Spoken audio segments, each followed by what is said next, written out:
In this movie, I'll introduce you to what I consider to be the preeminent tool for painting shapes inside of Illustrator.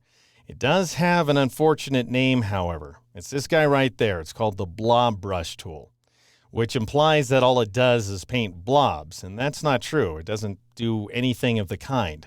What it does is it paints closed shape outlines, and it does a great job of smoothing out your paint strokes as well. And it is the tool we'll be using in order to create this fairly sophisticated design. Let me show you how it works. I've got this new document here. It's just 8.5 inches wide by 6 inches tall. And what I'd like you to do, if you're trying this tool out along with me, I'd like you to go down to the Blob Brush tool icon and double click on it in order to bring up this massive dialog box of options, most of which you don't need to worry about. What I'd like you to do, though, is turn on the Keep Selected checkbox. And that way, each path outline will remain selected after you get done painting it, and you'll have a better sense for what's going on. Go ahead and click OK, and then I'm just going to draw kind of this big sort of circular path. Now, I'm drawing with a mouse. I'm not using a drawing tablet or anything like that, so my results are not all that smooth. But notice, as soon as I release, Illustrator does two things. First of all, it smooths out my paint stroke, which is great. And then secondly, it goes ahead and creates a closed path outline. So this is a shape filled with black as opposed to an outline stroked with black. And if you go over to the Layers panel and twirl open the layer, you'll see that it's called Compound because it is a compound path. We have an outer outline that's filled with black and then an inner outline that's cutting a hole. Now I'll just go ahead and paint in a few more details, like I'll give this guy a mouth because he is a person, in case you didn't know where I was going with this. And I'll go ahead and give him a couple of eyes as well. He needs some pupils. Let's say I just go ahead and paint a hollow pupil like this, and it looks pretty garbagey. I'm going to go ahead and zoom in on it. And notice that it's got a hole in it as well. Well, I could fill in that hole if I want to. I could just paint away the hole. What was formerly a compound path changes to just path here inside the Layers panel because it no longer has a hole inside of it. And then I could try to even out the edges a little bit if I wanted to.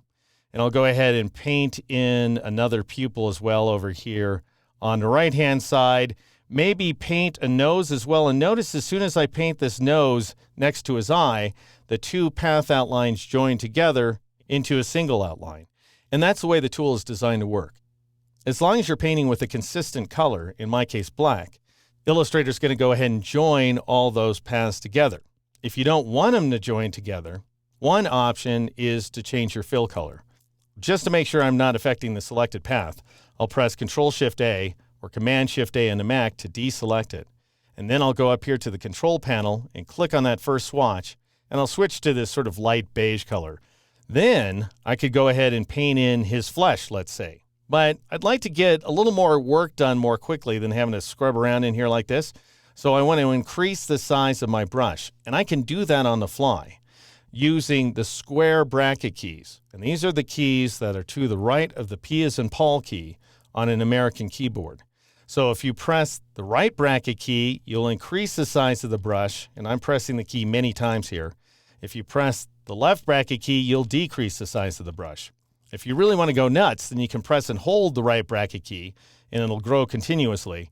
If you want to reduce the size of the brush continuously, then you press and hold the left bracket key. And so that looks pretty good. I'll just go ahead and paint around inside the guy's flesh, and you can see that the beige paths are now joining together, but we're not joining to the black paths at all. And you may be a little disturbed by what I'm doing here because I'm painting these flesh tones over the guy's eyes and head and all these other outlines, but then we can put them behind in just a moment.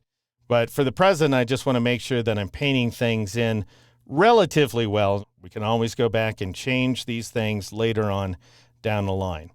All right, once I get his flesh painted in just beautifully, as you can see here, I can right-click inside the flesh, choose Arrange, and then choose Send to Back, and it goes to the back of the stack.